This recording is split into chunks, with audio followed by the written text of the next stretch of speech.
Merci d'être avec nous dans cette édition dominicale consacrée également aux faits qui ont marqué la semaine. La princesse de Monaco en séjour à Kinshasa a visité samedi le siège du réseau des éducateurs des enfants et jeunes de la rue. La princesse Caroline, qui a promis tout son soutien à cette organisation, salue le travail qu'abat au quotidien le REGER pour la protection des enfants dès la rue. Les détails dans cette édition. L'usine de traitement d'eau de la Lukaya en pleine réhabilitation permettra de desservir 150 000 habitants de Kinshasa Sud-Ouest en eau potable. Le ministre de tutelle, en compagnie du coordonnateur de l'unité de coordination de projet, agence d'exécution de ce projet, en a eu le cœur net pendant la visite effectuée sur ces sites. Fridolin Kasweshi-Moussoka, satisfait de la vitesse prise par les travaux de modernisation de la voirie urbaine de Kindu ainsi que de plusieurs axes qu'il a visités dans la province du Maniema. Face à la presse locale, le ministre de la TUITPR et sa suite ont fait une restitution de leur séjour de 4 jours. Bien avant cet exercice, la délégation a parcouru l'axe Kindu-Kasongo sur la route nationale numéro 2.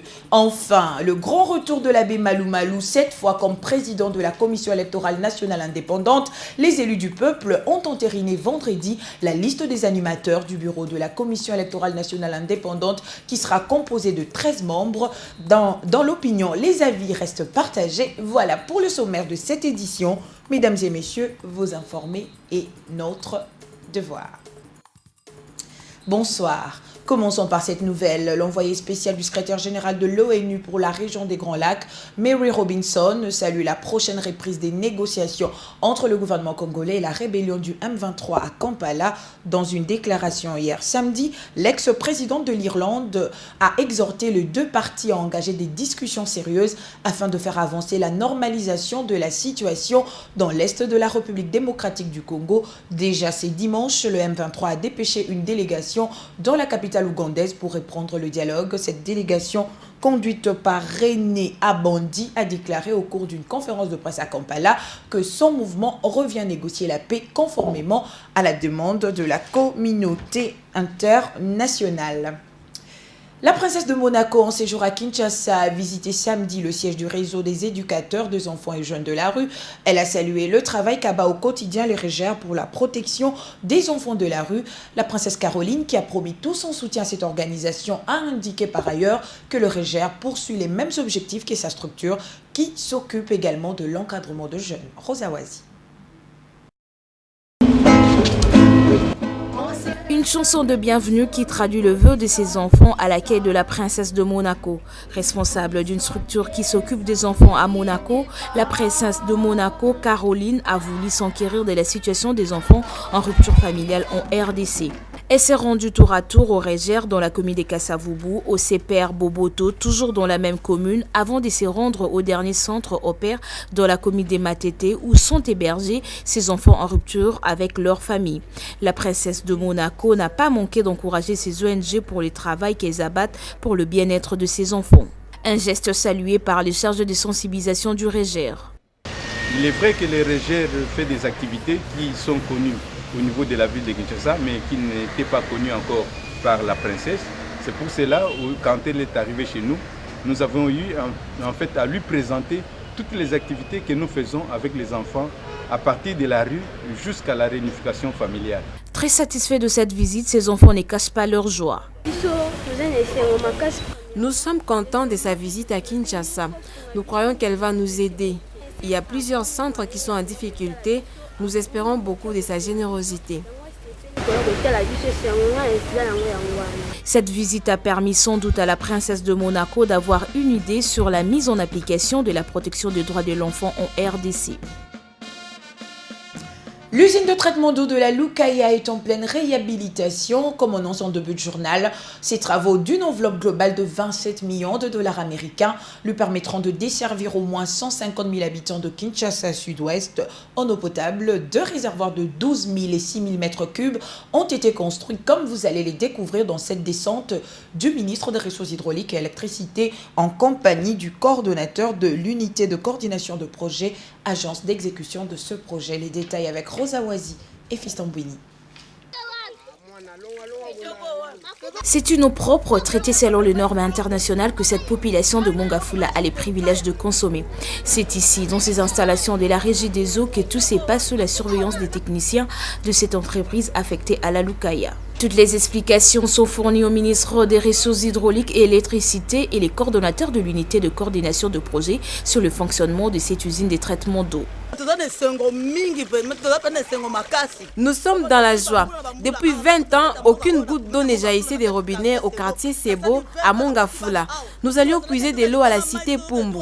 Nous disons merci au Raïs pour ces châteaux d'eau. Nous avons maintenant de l'eau à notre portée. Le ministre des Ressources hydrauliques et électricité Bruno Kapandi s'est dit satisfait du travail réalisé par l'UCOP. Je suis satisfait de l'évolution et de la qualité du travail qui a été fait. C'est dans un bref délai que les habitants de la partie sud-ouest de Kinshasa seront servis en eau potable.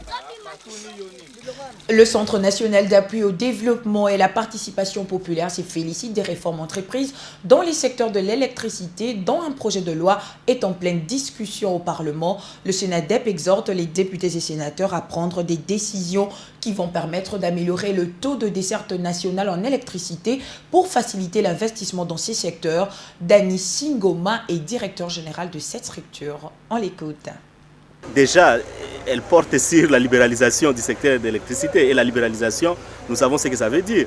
La libéralisation, c'est que c'est l'ouverture complète aux capitaux privés. Et nous savons que l'électricité, c'est un domaine social essentiel. Et si il est ouvert aux capitaux privés, ce n'est pas une très mauvaise chose par rapport à la desserte, mais c'est une mauvaise chose par rapport au pouvoir d'achat de la population qui peut ne pas arriver à pouvoir payer sa facture d'électricité. Et nous avons des expériences comme ça dans d'autres pays, comme au Sénégal. La chute de Ouad est due entre autres à la question de l'électricité. Quelle sera la prochaine étape? La prochaine étape, c'est la mobilisation toute faite, saisir le Sénat pour qu'il reçoive tout d'abord l'examen de cette loi, afin de faire comprendre à la population les enjeux réels, notamment sur la question de l'électrification du milieu rural et du milieu périurbain, et aussi sur la capacité de la population à pouvoir accéder à l'électricité. On va trop vite, mais nous savons qu'il y a beaucoup de dangers et nous savons que le grand enjeu dans cette loi, c'est le grand barrage d'Inga 3, et nous voulons voir clair dans cette histoire et la société civile est déterminée à aller jusqu'au bout.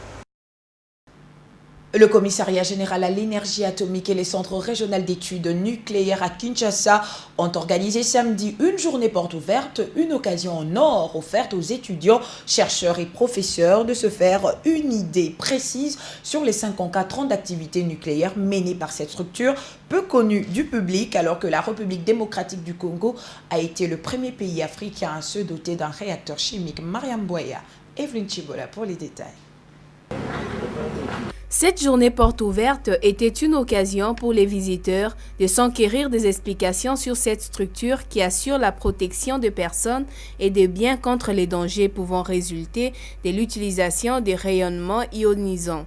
Cet étudiant en polytechnique à l'université de Kinshasa dit avoir palpé la réalité. C'est pas trop avancé.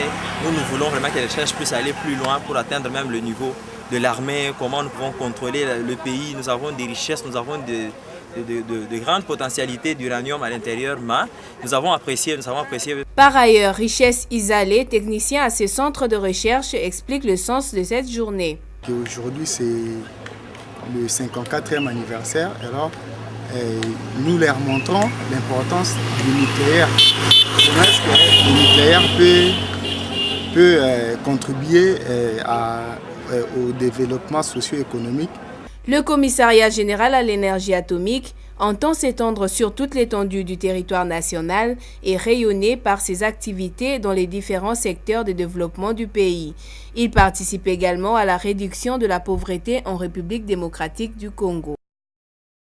Vous le savez sans doute, Fridolin Kassoché Moussoka, à la tête d'une forte délégation, a effectué un séjour de 4 jours au Maniema. Le ministre de l'Aménagement du Territoire, Urbanisme, Habitat, Infrastructure, Travaux Publics et Reconstruction inscrit cette mission dans le cadre de suivi et évaluation de projets développés par le chef de l'État, Joseph Kabila, sur l'étendue du territoire national. Le ministre et sa délégation ont fait une restitution des grandes lignes de ce séjour pendant la conférence de presse samedi avant de regagner Kinshasa. Face à la presse locale, Fridolin Kassoché Moussoka s'est dit très satisfait de l'évolution des travaux des infrastructures de base, particulièrement celles routières dans la province du Maniema. Après avoir effectué une mission d'inspection de 4 jours dans la province du Maniema, le ministre de l'Aménagement du Territoire, Urbanisme, Habitat, Infrastructure, Travaux Publics et Reconstruction et sa délégation ne pouvaient regagner Kinshasa sans faire une restitution de leurs activités à la presse locale. À en croire Fridolin Kassoché Moussoka, cette mission s'inscrit dans les cadres de suivi et évaluation des projets développés par le chef de l'État, Joseph Kabila Kabange, à travers le pays dans son volet infrastructure de base, particulièrement celle routière. Nous avons pu nous rendre compte que, indépendamment des difficultés liées à l'approvisionnement en agrégats de construction, le temps requis pour installer toutes les unités stratégiques de production de ces agrégats, les travaux avancent. Nous avons aujourd'hui la capacité de produire tous les agrégats, notamment les concassés et les enrobés. Pascal Tutu-Saloumou, gouverneur de province, s'est dit honoré par la visite de cette grande délégation conduite par Fridolin Kassoché Moussoka.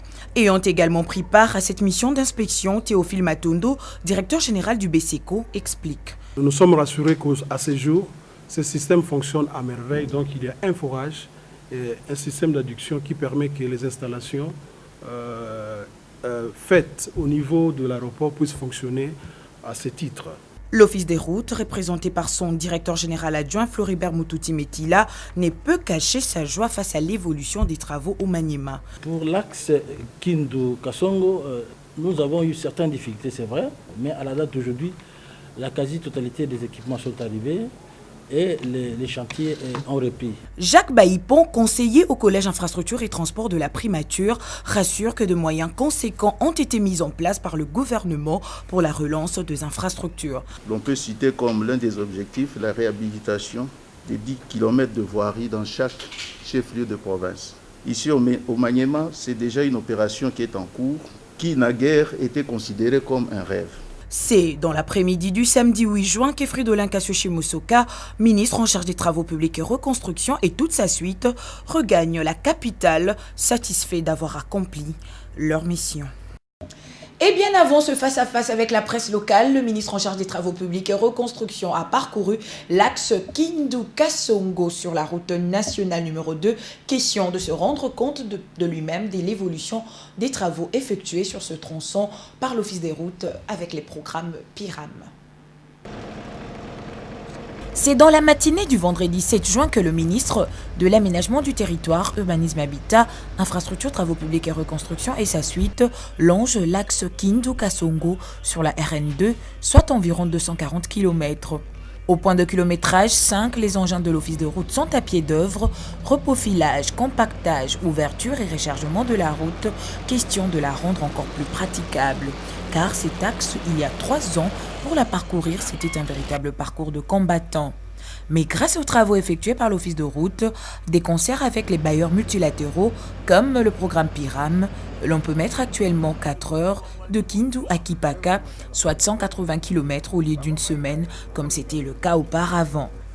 Fridolin Kassoché Moussoka et ceux qui l'accompagnent atteignent la carrière, située à 45 km de Kasongo. C'est ici que l'on puise tous les matériaux destinés à la réhabilitation de la route. Dans l'ensemble, je suis satisfait, sauf que, comme vous le savez, c'est une zone où il pleut abondamment. La végétation est très abondante et luxuriante. Il faut impérativement un entretien permanent par cantonage manuel. Le ministre rassure qu'un programme d'entretien permanent sera mis en place pour pérenniser l'état de l'axe Kindu-Kasongo sur la route nationale numéro 2. Quittant le Maniema pour la province du Katanga, le vice-ministre des Finances vient d'y séjourner. Roger Chulungu a mis à profit son séjour au Katanga pour communier avec les régies financières. Il a saisi l'occasion pour exhorter ces dernières à pouvoir lutter contre le coulage des recettes dans la vision d'une maximisation accrue des recettes publiques. Chacune d'elles a présenté à l'autorité les difficultés auxquelles elle est confrontée dans cet exercice. Roger Chulungu a promis l'implication du gouvernement pour des solutions durables. C'est un récit de Doudou Ndombe. Une visite d'inspection dans les installations de direction provinciale des régies financières opérationnelles dans la province du Katanga. Roger Chulungu a ainsi palpé du doigt les réalités sur le terrain. À la DGI par exemple, la construction d'un bâtiment devant abriter les installations de cette régie s'avère nécessaire. Le vice-ministre a salué les efforts fournis au niveau de la DGDA et la DGRAD dans la maximisation des recettes. L'essence de management, sous le leadership du directeur Kalandé, l'organisation du travail, l'assiduité des agents, tout cela se traduit dans la mobilisation des recettes. Aujourd'hui, la province du Katanga se classe la première parmi les provinces de la République dans la mobilisation des recettes. À l'occasion, Roger Chulungu a annoncé la décision prise par le ministre délégué aux Finances de procéder à la permutation de tous les vérificateurs ayant plus de 3 ans dans un poste et le recyclage pour certains agents qui accuseraient une faiblesse. À Kasumbalesa, le vice-ministre a encouragé les agents commis au poste de contrôle à l'entrée tout comme à la sortie des marchandises. Il a bouclé sa visite au guichet unique et au scanner de la DGDA. Revenons à Kinshasa. Le gouvernement veut passer à la vitesse supérieure avec la mise en œuvre de la décentralisation. Samedi, au cours d'une journée porte ouverte sur la territoriale organisée par le ministre de l'Intérieur, Sécurité, Décentralisation et Affaires coutumières, Richard Mouyej-Manguezmans, a présenté des outils de la réforme de la territoriale et aussi évalué le processus de la décentralisation. La cérémonie a eu lieu dans la salle des conférences de l'hôtel Invest en présence de plusieurs cadres territoriaux. Oscar Bakandoa, Dieu merci ce cas. Devant cette foule immense, composée essentiellement des sommités de la territoriale, Richard Mouyej-Manguezmans rassure de la mise en œuvre de la décentralisation comme mode de gestion consacré par la Constitution de la République. Le ministre de l'Intérieur, Sécurité, Décentralisation et Affaires coutumières retrace le processus de la décentralisation en République démocratique du Congo et en donne les avantages. La décentralisation n'est pas à confondre avec le fédéralisme. La décentralisation est un système d'organisation institutionnelle d'un État moderne dans lequel il y a création par la loi ou la Constitution. Pour notre pays, c'est la Constitution qui la consacre. D'autres niveaux de responsabilité et de décision en dehors du centre. Elle consiste donc à confier des pouvoirs de décision à des organes autres que de simples agents du pouvoir central de l'État.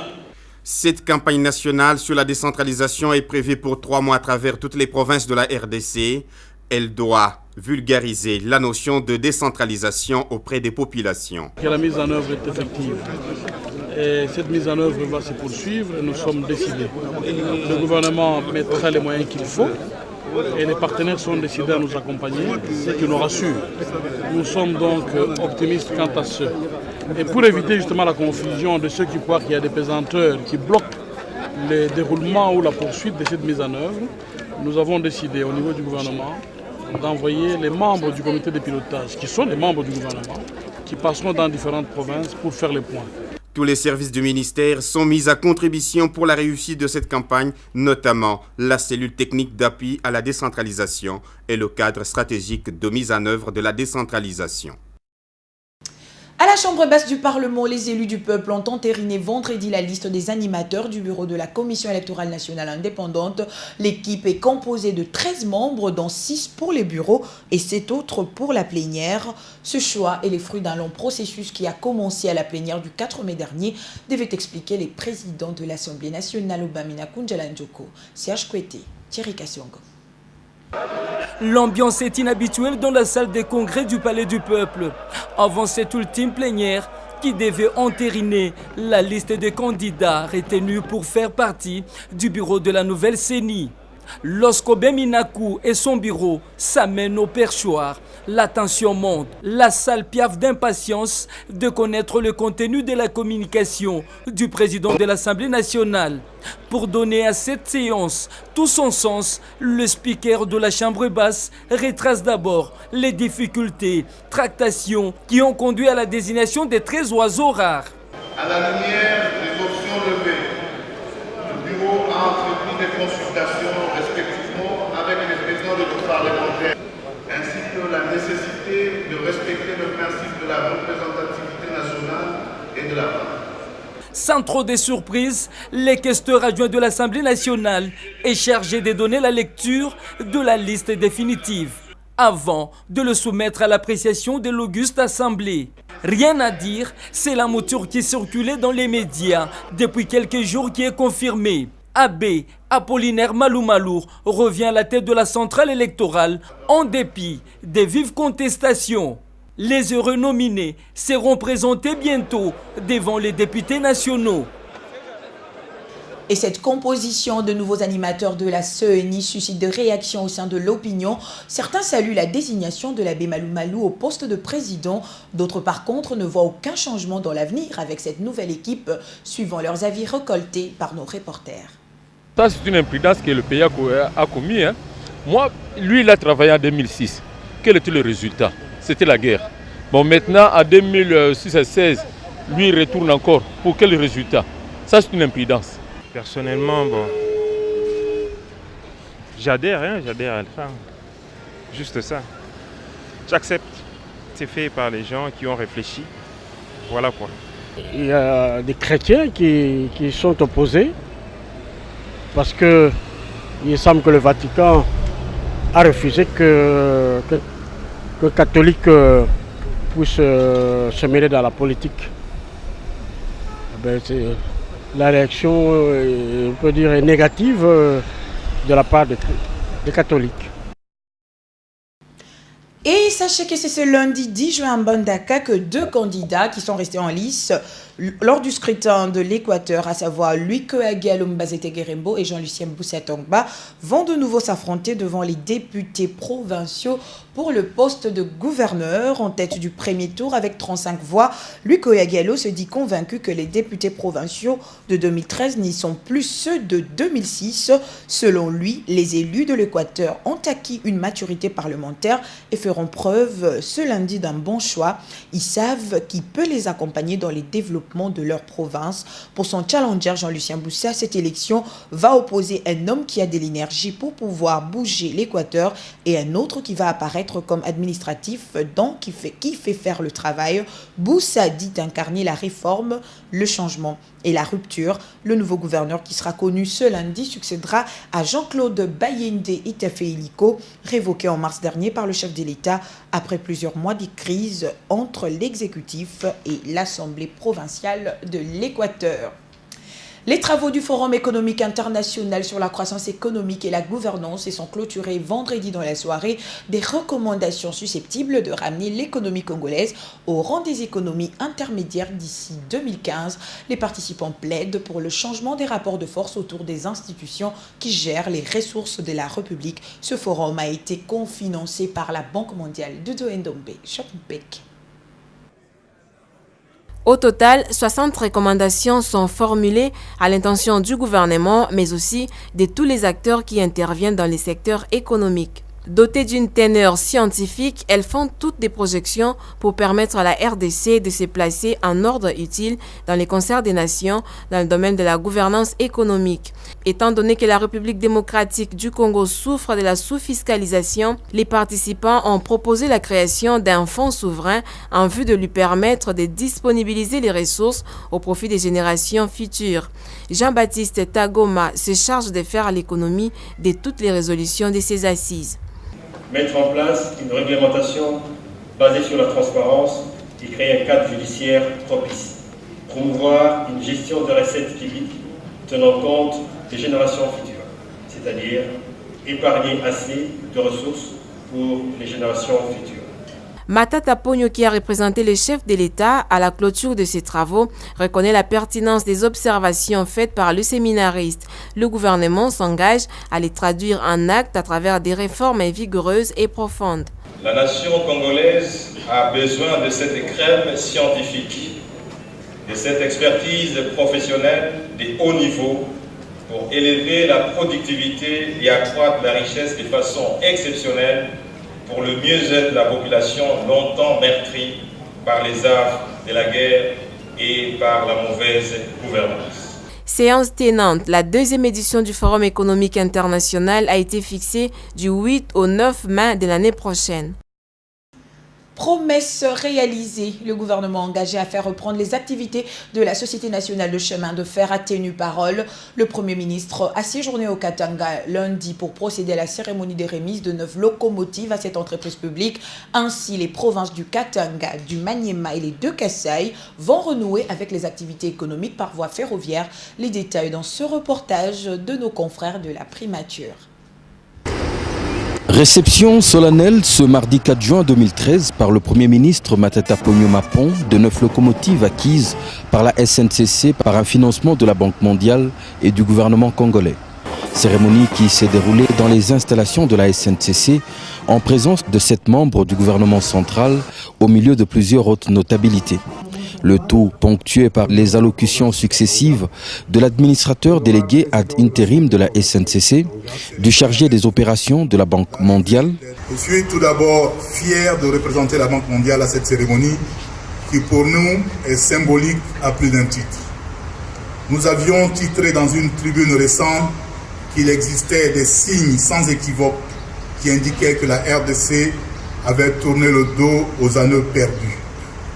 Les années perdues, ce sont des années de croissance négative et que les résultats concrets de l'action des autorités et du gouvernement sont de plus en plus visibles. Du gouverneur Moïse Katumbi Tchapoué. C'est donc avec satisfaction que la population du Katanga, en général et les cheminots en particulier, accueille l'arrivée de ces 9 nouvelles locomotives qui constituent avec éloquence la concrétisation des lignes de promesses fermes du chef de l'État, son Excellence Joseph Kabila Kabange, à qui je rends un vibrant hommage. En tout cas, il faut applaudir pour le chef de l'État, c'est la première fois qu'on a eu Je profite de l'occasion qui m'est offerte pour vous faire part de la détermination. Merci d'avoir accordé votre aimable attention à cette édition dominicale. L'actualité continue sur www.lepotentielonline.com. Retrouvez ce lundi à 9h Doudou Ndombe pour un nouveau journal. Bonne soirée sur les ondes de la télé républicaine. Au revoir.